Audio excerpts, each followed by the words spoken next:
अपने कर्तव्यों पर रहो, अटल इच्छाओं की होगी पूर्ति। गौरोगी देवी। मौदहा हमीरपुर जिले के कस्बा स्थित प्राचीन हनुमान मंदिर गुराही बाजार में रविवार से शुरू हुई श्री राम कथा के चौथे दिन कथावाचक गौरोगी देवी द्वारा कथा का रसपान कराया गया है, जिसमें आज श्री राम जन्म उत्सव पर विस्तार से चर्चा की गई। वही बताया गया कि पहले आप अपने कर्मों पर विश्वास करो, फिर फल की इच्छा करो। जिसको भगवान राम की धुन लग गई, उसके लिए संसार में कुछ दुर्लभ नहीं रह जाएगा। वही कथा के साथ संगीतमय भजन सुन श्रद्धालु मीठी मीठी तालियों के साथ ईश्वर की आराधना में लीन दिखे।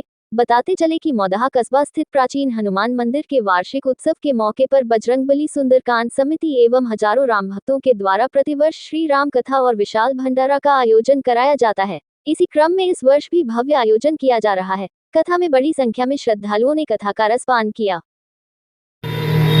भगवान देवर्षि नारद की जब समाधि लगी तो सब इंद्र का इंद्रासन डोलने लगा, सब परेशान हो गए। इंद्र सोचने लगे कहीं ऐसा ना हो कि ये हमारा सिंहासन ही मांग ले, हम तो कुर्सी से हट जाएंगे।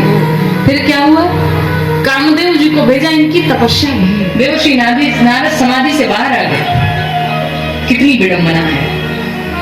अब यहाँ एक सूत्र समझिएगा, देवर्षि नारद की समाधि तब भंग नहीं हुई जब कामदेव ने लाख यत्न किए। भंग कब हो गई? अर्थात इसका अर्थ क्या है, जब जीवन में सम्मान मिलने लगे बहुत सावधान हो जाइएगा, क्योंकि ये प्रणाम जो है ना बहुत बुरी चीज है।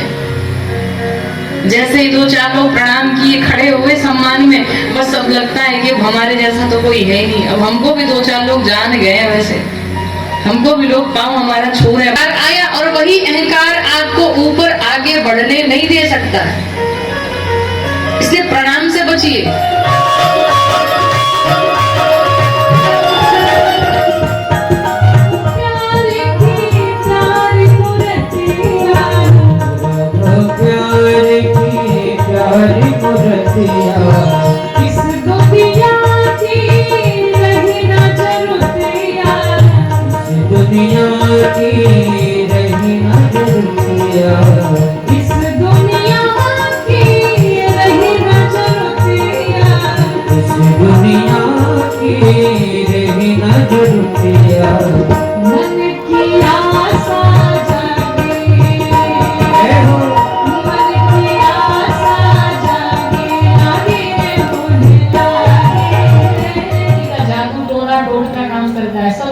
निष्फल हो जाता है, इसलिए बहुत ज्यादा टेंशन में पड़ने की जरूरत नहीं है।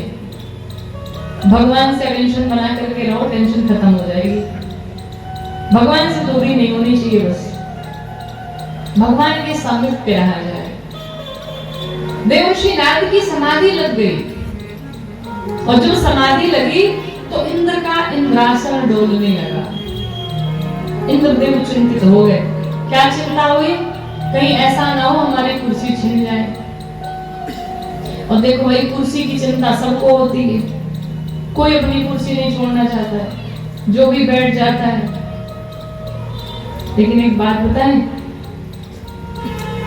इस कुर्सी की चिंता में अगर रहेंगे और जो पद मिलेगा ना, और उस पद से जब उठेंगे तो आपके नाम के आगे क्या लग जाएगा, भूतपूर्व। तो तुरंत जाकर के पीछे कह देता हूँ, गुरु जी की कसम खा के कह रहा हूँ। ग्राहक मान जाते हैं, तो गुरु जी की कसम खाने लायक हो गए। लेकिन देखिए, अपनी कसम खा लो झूठी, एक टाइम के लिए चलेगा, सबकी कसम खा लो चलेगा, लेकिन भूल से भी कभी जीवन में अपने गुरुदेव भगवान की झूठी कसम, अपने भगवान की झूठी शपथ कभी भूल से भी नहीं खाना चाहिए। बहुत बड़ा दोष है। माँ भवानी अपने गुरुदेव के प्रति, देवर्षि नारद के प्रति इतनी श्रद्धा है कि मैया कहती है कि भगवान नारायण से क्या गलती हो गई कि मेरे गुरु जी को श्राप देना पड़ा।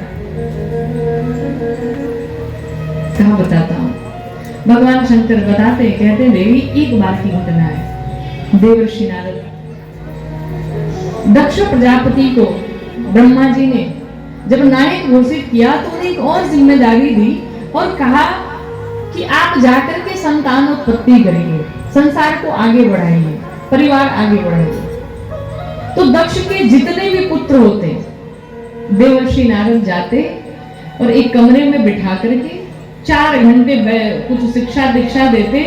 सब बच्चे 4 घंटे बाद झोली वोली लेकर के बैरागी बन के निकलते।